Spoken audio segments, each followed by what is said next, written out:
प्रिय भक्तजनों, स्वागत है आपका इस वीडियो में। आज मैं आप लोगों को मोक्षदा एकादशी व्रत की विधि और इसका कथा सुनाने जा रही हूँ। माघ शीर्ष के शुक्ल पक्ष की एकादशी को मोक्षदा एकादशी कहा जाता है। इस दिन व्रत के फल में मनुष्य को मोक्ष की प्राप्ति होती है, जिसके लिए मनुष्य जन्म जन्मांतर प्रतीक्षा करता है। मोक्षदा एकादशी के दिन ही गीता जयंती मनाई जाती है। इस दिन भगवान कृष्ण के मुख से पवित्र भगवत गीता का जन्म हुआ था। मोक्षदा एकादशी का सार भगवान श्री कृष्ण ने स्वयं अर्जुन से कहा था। इस पवित्र दिन की कहानी भगवान के मुख से ही उत्कृत हुई थी। इस व्रत का उद्देश्य पितरों की मुक्ति दिलाना है। इससे मनुष्य के पूर्वजों को मोक्ष मिलता है। उनके कर्मों एवं बंधनों से उन्हें मुक्ति मिलती है। यह एकादशी व्रत श्री हरि के नाम से रखा जाता है। इसके प्रताप से मनुष्य के पापों का नाश होता है और मनुष्य के मृत्यु के बाद उसका उद्धार होता है। मोक्षदा एकादशी व्रत की विधि इस प्रकार से है। इस दिन भगवान विष्णु और उनके कृष्ण अवतार दोनों की पूजा की जाती है। एकादशी के दिन प्रातःकाल उठकर स्नान कर साफ वस्त्र पहने और व्रत का संकल्प लें। एक चौकी पर पीला कपड़ा बिछाएं और भगवान विष्णु और कृष्ण की स्थापना करें।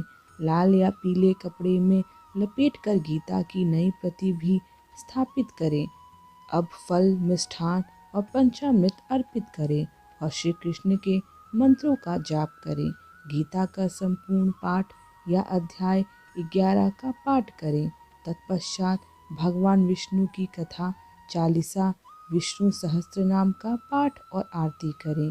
अंत में अपनी कामना पूर्ति की प्रार्थना करें। व्रत का समापन द्वादशी तिथि की सुबह ब्राह्मणों को अन्न का दान और दक्षिणा देने के बाद होता है। अब मैं आप लोगों को मोक्षदा एकादशी व्रत कथा सुनाने जा रही हूँ। महाभारत के युद्ध का मैदान था और महाराज युधिष्ठिर के अनुज अर्जुन सामने अपने बुजुर्गों को देखकर उनके विरुद्ध शस्त्र उठाने का साहस नहीं जुटा पा रहे थे। तब महाराज युधिष्ठिर ने कहा, हे भगवान, आप तीनों लोगों के स्वामी, सबको सुख देने वाले और जगत के पति हैं। मैं आपको नमस्कार करता हूँ। हे देव, आप सबके हितैषी हैं, अतः मेरे संशय को दूर कर मुझे बताइए कि माघ शीर्ष एकादशी का क्या नाम है। इस दिन कौन से देवता का पूजन किया जाता है और उसकी क्या विधि है, कृपया मुझे बताएं। भक्त वत्सल भगवान श्री कृष्ण कहने लगे कि धर्मराज, तुमने बड़ा ही उत्तम प्रश्न किया है। इसके सुनने से तुम्हारा यश संसार में फैलेगा। माघ शीर्ष शुक्ल एकादशी अनेक पापों को नष्ट करने वाली है। इसका नाम मोक्षदा एकादशी है।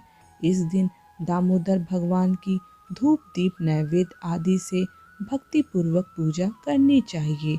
अब इस विषय में मैं एक पुराणों की कथा कहता हूँ। गोकुल नाम के नगर में वैखानस नामक राजा राज्य करता था। उसके राज्य में चारों वेदों के ज्ञाता ब्राह्मण रहते थे। वह राजा अपनी प्रजा का पुत्रवत पालन करता था। एक बार रात्रि में राजा ने एक स्वप्न देखा कि उसके पिता नरक में हैं। उसे बड़ा आश्चर्य हुआ। प्रातः वह विद्वान ब्राह्मणों के पास गया और अपना स्वप्न सुनाया। कहा, मैंने अपने पिता को नरक में कष्ट उठाते देखा है। उन्होंने मुझसे कहा कि हे पुत्र, मैं नरक में पड़ा हूँ, यहाँ से तुम मुझे मुक्त कराओ। जब से मैंने ये वचन सुने हैं तब से मैं बहुत बेचैन हूँ। चित्त में बड़ी अशांति हो रही है। मुझे इस राज्य, धन, पुत्र, स्त्री, हाथी, घोड़े आदि में कुछ भी सुख प्रतीत नहीं होता। क्या करूँ? राजा ने कहा, हे ब्राह्मण देवताओं, इस दुख के कारण मेरा सारा शरीर जल रहा है। अब आप कृपा करके कोई तप, दान, व्रत आदि ऐसा उपाय बताइए जिससे मेरे पिता को मुक्ति मिल जाए। उस पुत्र का जीवन व्यर्थ है।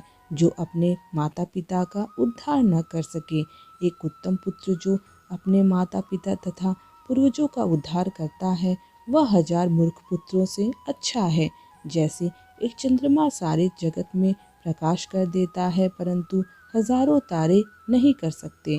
ब्राह्मणों ने कहा, हे राजन, यहाँ पास ही भूत भविष्य वर्तमान के ज्ञाता पर्वत ऋषि का आश्रम है। आपकी समस्या का हल वे जरूर करेंगे। ऐसा सुनकर राजा मुनि के आश्रम पर गया। उस आश्रम में अनेक शांत चित्त योगी और मुनि तपस्या कर रहे थे। उसी जगह पर्वत मुनि बैठे थे। राजा ने मुनि को साष्टांग दंडवत किया। मुनि ने राजा से सांगोपांग कुशल पूछी। राजा ने कहा कि महाराज, आपकी कृपा से मेरे राज्य में सब कुशल है, लेकिन अकस्मात मेरे चित्त में अत्यंत अशांति होने लगी है। ऐसा सुनकर पर्वत मुनि ने आंखें बंद की और भूत विचारने लगे। फिर बोले, हे राजन, मैंने योग के बल से तुम्हारे पिता के कुकर्मों को जान लिया है।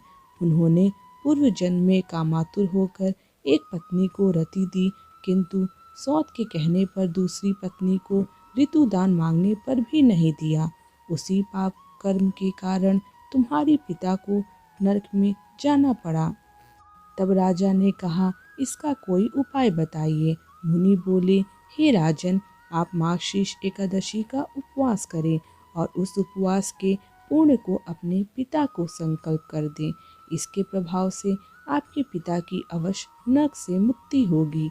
मुनि के ये वचन सुनकर राजा महल में आया और मुनि के कहने अनुसार कुटुंब सहित मोक्षदा एकादशी का व्रत किया। इसके उपवास का पूर्ण उसने पिता को अर्पण कर दिया। इसके प्रभाव से उसके पिता को मुक्ति मिल गई और स्वर्ग में जाते हुए वे पुत्र से कहने लगे, हे पुत्र, तेरा कल्याण हो। यह कहकर स्वर्ग चले गए। मार्गशीर्ष माह की शुक्ल पक्ष की एकादशी का जो व्रत करते हैं उनके समस्त पाप नष्ट हो जाते हैं। इस व्रत से बढ़कर मोक्ष देने वाला और कोई व्रत नहीं है। इस कथा को पढ़ने या सुनने से वाजपेयी यज्ञ का फल मिलता है। यह व्रत मोक्ष देने वाला तथा चिंतामणि के समान सब कामनाएं पूर्ण करने वाला है। प्रिय भक्तजनों, मेरे द्वारा सुनाई गई कथा अगर आपको पसंद आए तो कृपया सब्सक्राइब करना मत भूलिएगा। धन्यवाद।